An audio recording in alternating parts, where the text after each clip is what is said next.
Hi, this is Jennifer from Read It Again.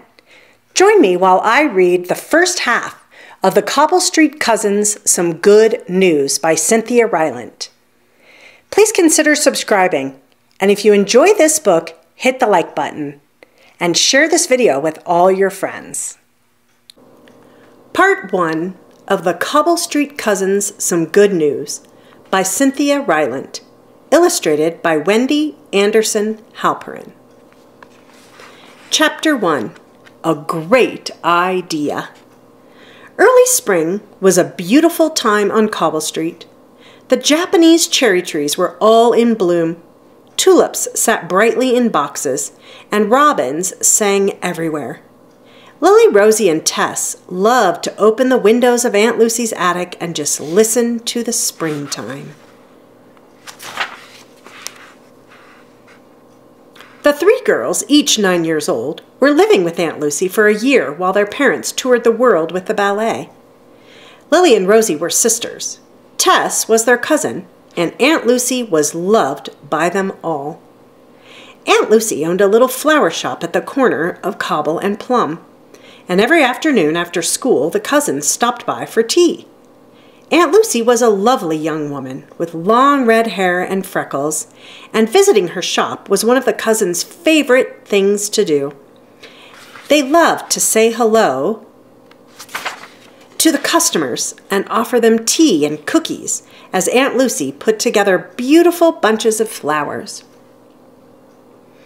And because Aunt Lucy's shop was so popular, many people on Cobble Street had become acquainted with Lily, Rosie, and Tess, making the girls feel truly at home. And it was this feeling of being part of a wonderful neighborhood that made Lily think of an idea.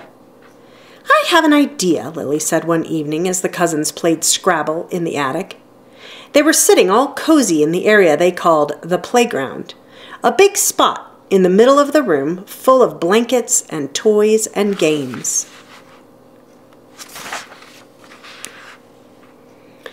"I hope it's an idea to end this game," said Tess, "because I am suffering humiliating defeat." Tess wanted to be a Broadway actress someday, so she liked to say things in a dramatic way. "I hope it's an idea to make popcorn," said Rosie, "and biscuits."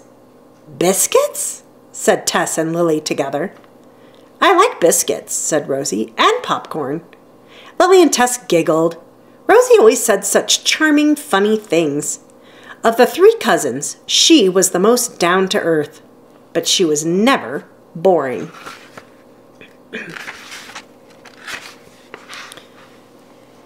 "Actually," said Lily, "I was thinking about all our friends and neighbors and how much we love to see them, and I thought it might be fun to do a Cobble Street newspaper. What do you think?" "I think it's a great idea," said Tess. "I love it," said Rosie.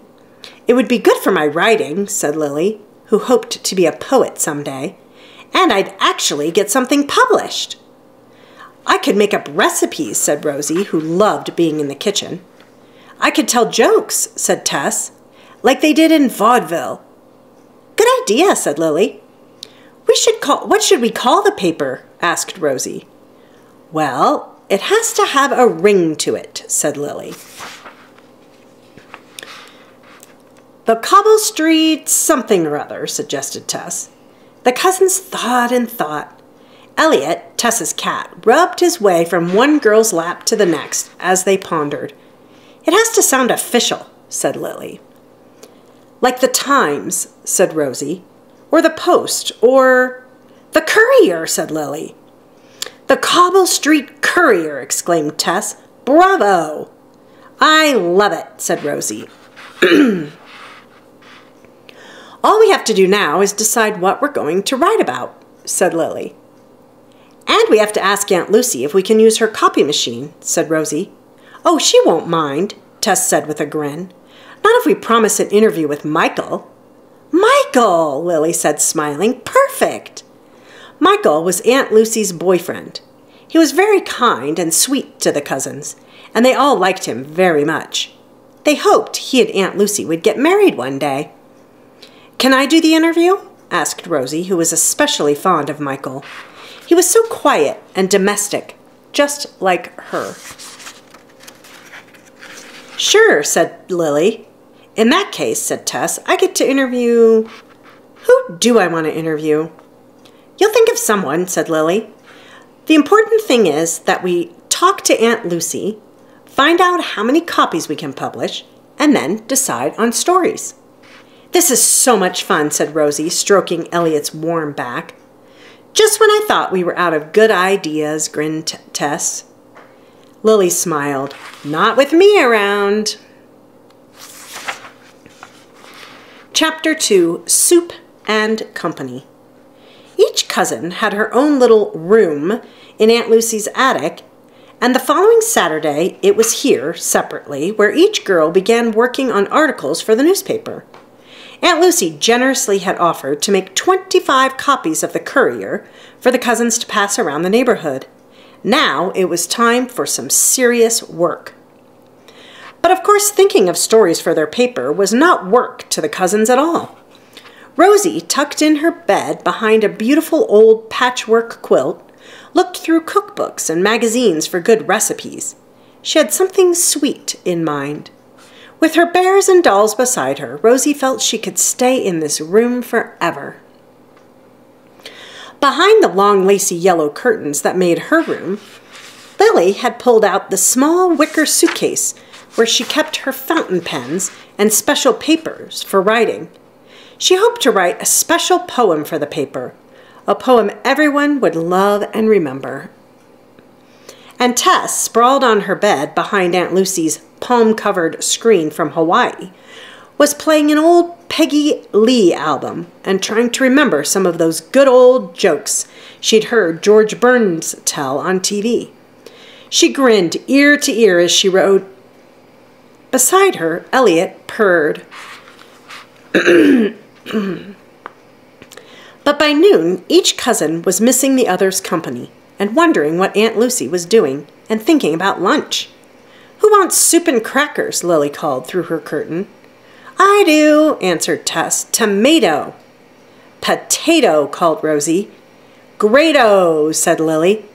The three girls bounded down to the kitchen giggling, and there they found Aunt Lucy and Michael. Michael, said the cousins together. It is I, he answered with a smile. Michael always had a soft, sleepy look about him, as if he'd just awakened from a nap. And how are the Cobble Street cousins? He asked. Super, said Lily. Duper, said Tess. Everyone looked at Rosie. Very well, thank you, she said, smiling. Everyone laughed. Rosie, you were supposed to rhyme, said Tess. Well, you took duper, said Rosie. Everyone laughed again. Aunt Lucy pulled Rosie to her side and hugged her. Do you girls want lunch? Aunt Lucy asked.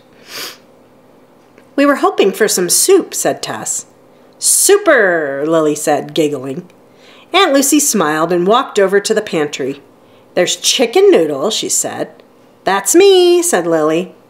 Tomato. Me, said Tess. Broccoli. The cousins and Michael all made faces. Potato. Me, said Rosie. And me, said Michael. Rosie grinned.